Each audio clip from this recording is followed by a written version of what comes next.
Feyfolken, Book 2, by Wayne Jarth. After the test had been given and Vunguldak and Taksim had demonstrated their knowledge of elementary conjuration, the great sage told them that they were free to enjoy the day. The two lads, who most afternoons fidgeted through their lessons, refused to leave their seats. "You told us that after the test, you'd tell us more of your tale about the scribe and his enchanted quill," said Taksim. "You've already told us about the scribe, how he lived alone, and his battles with the temple secretary over the bulletin he scripted for posting, and how he suffered from the crimson plague and couldn't speak. When you left off, his messenger boy had just had his master's quill enchanted with the spirit of a Daedra named Feyfolken," added Vunguldak, to add the great sage's memory. "As it happens," said the great sage, "I was thinking about a nap. However, the story does touch on some issues of the natures of spirits, and thus is related to conjuration. So I'll continue." Tharbad began using the quill to write the temple bulletin.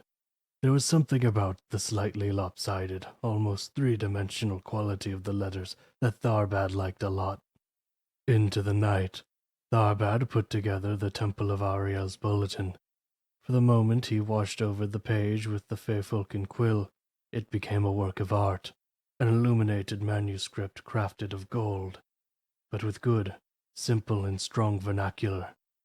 The sermon excerpts read like poetry, despite being based on the archpriest's workmanlike exhortation of the most banal of the Alessian doctrines. The obituaries of two of the temple's chief benefactors were stark and powerful. Pitifully mundane deaths transitioned into world-class tragedies. Tharbad worked the magic palette until he nearly fainted from exhaustion.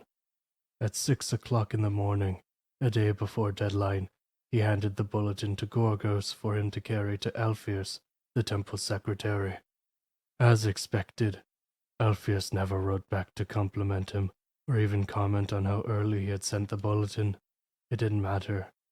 Tharbad knew it was the best bulletin the temple had ever posted. At 1 o'clock on Sundays, Gorgos brought him many messages. "The bulletin today was so beautiful. When I read it in the vestibule, I'm ashamed to tell you, I wept copiously," wrote the archpriest. "I don't think I've seen anything that captures Ariel's glory so beautifully before. The cathedrals of Firsthold pale in comparison, my friend. I prostrate myself before the greatest artist since Galale." The archpriest was, like most men of the cloth, given to hyperbole. Still, Tharbad was happy with the compliment. More messages followed. All of the temple elders and 33 of the parishioners, young and old, had all taken the time to find out who wrote the bulletin and how to get a message to congratulate him. And there was only one person they could go through for that information: Alpheus. Imagining the dragon lady besieged by his admirers filled Tharbad with positive glee. He was still in a good mood the next day when he took the ferry to his appointment with his healer, Telemacheil. The herbalist was new, a pretty red-guard woman who tried to talk to him, even after he gave her the note reading. "My name is Tharbad Holzik, and I have an appointment with Telemacheil for 11 o'clock. Please forgive me for not talking. I have no voice box anymore." "Has it started raining yet?" she asked cheerfully. "The driver said it might." Tharbad frowned and shook his head angrily. Why was it that everyone thought that mute people liked to be talked to? Did soldiers who lost their arms like to be thrown balls? It was undoubtedly not a purposefully cruel behavior, but Tharbad still suspected that some people just liked to prove that they weren't crippled too. The examination itself was routine horror. Telemacheil performed the regular invasive torture, all the while chatting and chatting and chatting. "You ought to try talking once in a while. That's the only way to see if you're getting better. If you don't feel comfortable doing it in public, you could try practicing it by yourself," said Telemacheil, knowing his patient would ignore his advice. "Try singing in the bath. You'll probably find you don't sound as bad as you think." Tharbad left the examination with the promise of test results in a couple of weeks. On the ferry ride back home, Tharbad began thinking of next week's temple bulletin. What about a double border around the last Sundess's offering plate announcement? Putting the sermon in 2 columns instead of 1 might have interesting effects. It was almost unbearable to think that he couldn't get started on it until Alfir sent him information. When she did, it was with the note, "Last bulletin a little better. Next time, don't use the word fortuitous in place of fortunate. The words are not, if you look them up, synonymous." In response, Tharbad almost followed Telemakil's advice by screaming obscenities at Gorgos. Instead, he drank a bottle of cheap wine, composed and sent a suitable reply, and fell asleep on the floor. The next morning, after a long bath, Tharbad began work on the bulletin. His idea for putting a light shading effect on the special announcements section had an amazing textural effect. Alfeus always hated the extra decorations he added to the borders, but using the Feyfolken quill, they looked strangely powerful and majestic. Gorgos came to him with a message from Alfeus at the very moment, as if in response to the thought. Tharbad opened it up. It simply said, "I'm sorry." Tharbad kept working. Alfeus' note he put from his mind, sure that she would soon follow it up with the complete message.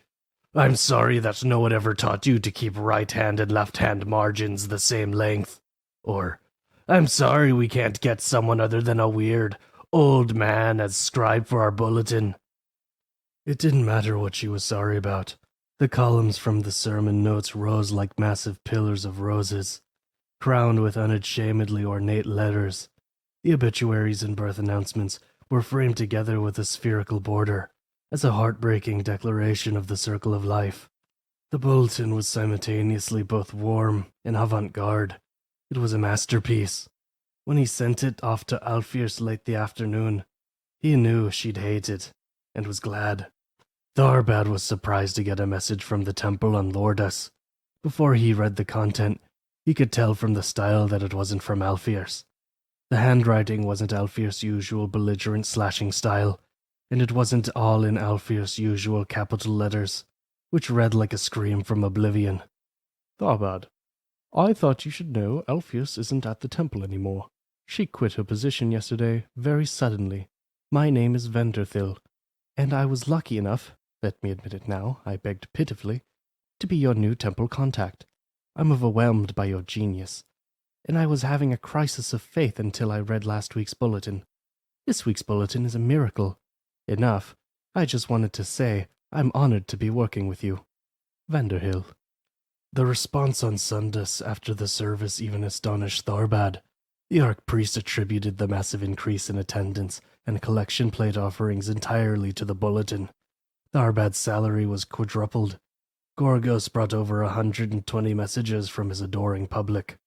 The following week, Tharbad sat in front of his writing plank, a glass of fine Torvali mead at his side. Staring at the blank scroll, he had no ideas. The bulletin, his child, his second wife, bored him. The third-rate sermons of the Archbishop were absolute anathema, and the deaths and births of the temple patrons struck him as entirely pointless. Blah, blah, he thought as he scribed on the page. He knew he wrote the letters B-L-A-H, B-L-A-H. The words that appeared on the scroll were, "A necklace of pearl on a white neck." He scrawled a jagged line across the page. It appeared in through that damned beautiful Feyfolken quill. Glory to Ariel. Tharbad slammed the quill and poetry spilled forth in a stream of ink. He scratched over the page, blotting over everything, and vanquished words sprung back up in different form, even more exquisite than before. Every daub and splatter caused the document to whirl like a kaleidoscope before falling together in a gorgeous asymmetry. There was nothing he could do to ruin the bulletin. Feyfolken had taken over. He was a reader, not an author. Now, Asked the great sage, what was Feyfolken from your knowledge of the School of Conjuration? What happened next? cried Fungeldock. First, tell me what Feyfolken was, and then I'll continue the story. You said it was a Daedra, said Taksim. And it seemed to have something to do with artistic expression. Was Feyfolken a servitor of Azura? But the scribe may have been imagining all this, said Vunguldak. Perhaps Feyfolken is a servitor of Sheogorath, and he's gone mad. Or the quill's writing makes everyone who views it, like the congregation at the Temple of Ariel, go mad. Hermaeus Mora is the Daedra of knowledge, and Hircine is the Daedra of the wild, and the Daedra of the revenge is Boathia, pondered Taksim, and then he smiled. Feyfolken is a servitor of Clavicus Vile, isn't it?